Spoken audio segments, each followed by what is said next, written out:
Hello, hello! This is Mr. Paddington. Welcome to my channel. Today I have something different for you because I had a whole spirit day in Barcelona and I went video game hunting. I stumbled upon a whole bunch of CEX stores.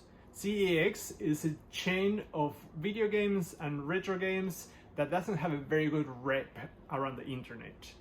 But at the end of my day, I stumbled upon an independent video game store that actually brought me back to life. It was like being in Japan. Also, at the end of the video, you can see which games did I actually pick up. So without further ado, like this video, share it with your friends, leave me a comment, and let's see how video game hunting went in Barcelona. So here's CX number one. They didn't have anything really interesting at the front. I don't know why they don't have anything like attracting people. Maybe Binding of Isaac will attract anyone to this shop. They have some PS4 controllers, some amiibos. And that's like a Wiimote collection. Oh, yeah, and the gold Shovel Knight amiibo. I don't know if I should have picked it up. Pricing's not too bad. Maybe let me know if I missed on getting that amiibo. What else do we have here? Yeah, this Poké Walker, 40 euros. Everything that was from Pokemon from the past, like Poké Walker, those virtual pets, everything has gone up in price a lot. I can show you there's like a lot of PS3, PS4 retro games in here. There wasn't anything interesting for me to highlight. And usually what I look for in shops like this is portable games like 3DS. We can see here it's nothing special in this 3DS. 3DS, DS, PSP, PS Vita games. That's what I look for. So yeah, Vita collection here, not great at all. And I was about to give up on my quest for Vita games in the CX until I turned around and found this little section of games here. They were hiding some Inazuma 11s and Dragon Quest. That's pretty pricey for a Dragon Quest. And some extra Vita games. Again, not a massive selection, but at least there was something else in there. And they also have this behind the glass collection of games. There were not any rare games, which was really weird. And also, I don't know why that Higa Wing is 75 euros. I don't know why it's that so expensive. So now on to CX number two. Again, nothing very interesting on the front. I don't know how they make a decision on what to put in here. So let's quickly go and have a look inside. I can start to see a pattern. You put amiibos at the bottom, you put the Nintendo Switches and some other things behind glass. And look at this, 780 euros for Mega Man X2. I didn't realize this was such an expensive game. I checked the price online. This is super expensive. Do you have Mega Man X2 in your collection? Maybe no, you should try to sell it. You'll make a lot of money. And this is another game that caught my attention. Saint Seiya for PS4, 55 euros. I have no idea that this was an expensive game. Do you have it? Is it good? Just leave me a comment. I would like to know. A lot of the good stuff that I usually look for was behind the counter. You can see 3DS and Vita games here. Fire Emblem and Shin Megami Tensei for a lot of money. It's not surprising. And the Vita games are pretty common, so nothing special in here. So now it's time to move on to CX number three. They were a little bit funny about me filming inside and the store, so I don't have a lot of footage. Again, the front of the store with some games, not sure how they pick what to put in there. There's nothing really super interesting.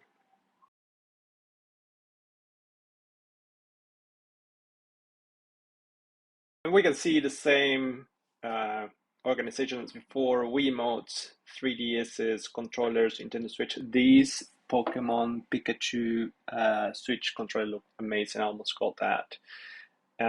Some Fire Emblem at a reasonable price.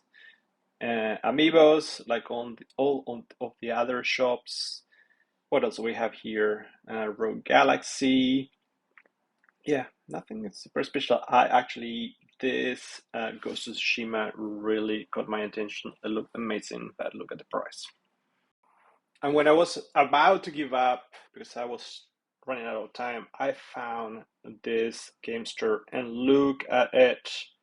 It was stacked with retro games from all kinds of consoles, uh, games from Japan, everything in like pristine condition. Uh, Whatever, I think if you were looking for a game from a rare game, from a Japanese game, you will probably find it in here. I look at this Tales of Fantasia for Super Famicom. I love this cover art. I almost got it just because I love the design. A lot of these games, very humble selection of 3DS games over here. And tons of PlayStation games, PlayStation 2, 3, 4. Really, really amazing selection. If you're looking for something, I'm sure you will find it here. Lots of PSP games and another small selection of Vita games at the bottom. It was interesting to see some Japanese Vita games in the wild, but that's something you don't see very often.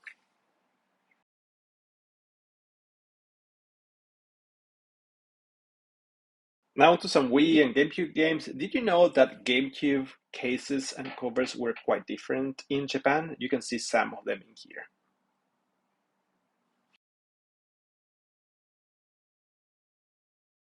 And look at this Sega Saturn collection, and followed by the Dreamcast collection. I don't think I've ever seen this many Sega Saturn games together in my life. Maybe when I was in Japan, had a book of really good selection.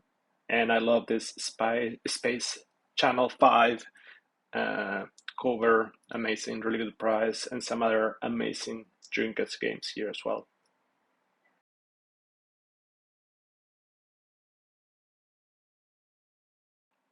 Similar to the stack of Japanese Saturn games, I don't think I ever seen these many Japanese PlayStation 1 games outside Japan. What are you looking for? Do you need Tales of Destiny? They got it. What else are you looking for? Are you looking for a Japanese copy of Monster Rancher? Here it is. Last but not least, they had piles of loose cartridges. Nintendo 64, Super Famicom, Game Boy Color, Master System, you name it, they had it all.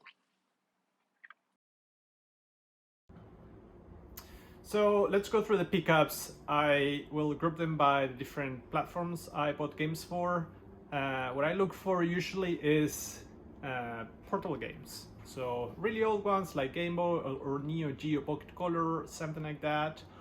Or DS, 3DS, and of course Vita. So let's start with the 3DS games. So I purchased two games. One of them,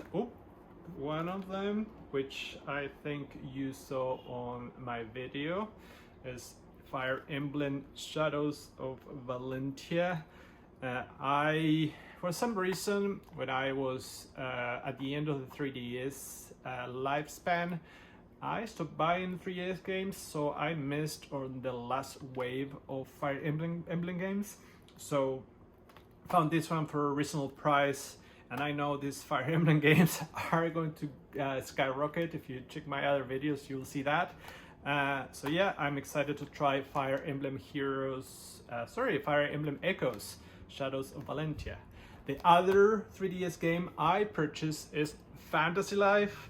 If you're a Fantasylife fan, I don't need to explain this game to you, because people that have played this game absolutely rave about it. It's like an RPG where you have all these different classes and you just go on quests, and it has a very cute chibi style. Show you the case again. I'm not sure if you can see that. Yeah, I'm actually excited to play this game and see if it is as good as people say. Okay, next for my Vita fans, welcome to Vita Island. I got a few games. First one is Assassin's Creed Liberation. The reason I got this is I do One day I will do a video of how do I track my wish list and how do I decide to buy games without actually just buying all of them. But yeah, so this one has been in my wish list for a while. Always wanted to see how does it. I'm a big Assassin's Creed fan, and I wanted to see how does it run on a Vita. So again, got this at a reasonable price. Number 2 was Uncharted: The Golden Abyss, or El Abismo de Oro.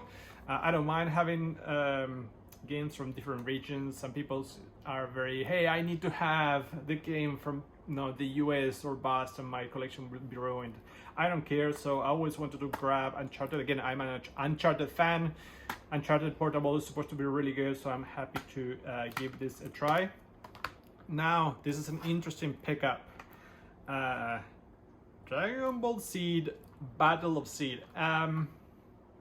I am two things. So I am a beta fan. 3 things: beta fan, Dragon Ball fan, fighting games fan. But I almost did not buy this one. The reason I got it was because it's going for, I don't know, like over $100 on eBay at the moment, especially the PAL version, and I purchased it for like a third of that price. So I hope it's good, and maybe it's it's an investment. Maybe I will make some money in the future out of that. The last game I bought might sound odd, but actually it makes sense in my head. It is Beatmania GB2 for the Game Boy Color. I actually had this on my wish list as well. I like my rhythm games. I was a fan of the Benami games from the 90s. Yeah, I guess the 90s. And the reason I bought this is, again, it was reasonably priced. I do have an analog pocket coming at the end of the year, hopefully. And this will be my first game I will play on my analog pocket. So this is how video game hunting went in Barcelona. My personal experience with CEX, it was hit and miss. Some of the stores did not have a lot of what I was looking for. One of them was very hesitant of letting me film, so I didn't film a lot. So yeah, I think if you go into the store knowing what you're going to get yourself into, just keep an eye for a good price and you might still find it. Shout out to World Vicious, that was my favorite store, of course. I love how many games they have, how many Japanese games they have. It really made me feel like I was browsing through the stores in Akihabara or something like that. And yeah, that's my experience doing retro game hunting in Barcelona. This was a little bit of a different video. I hope you enjoyed it. Leave me a comment, like this video, share it with your friends, subscribe to the channel, and like I always say, keep on collecting.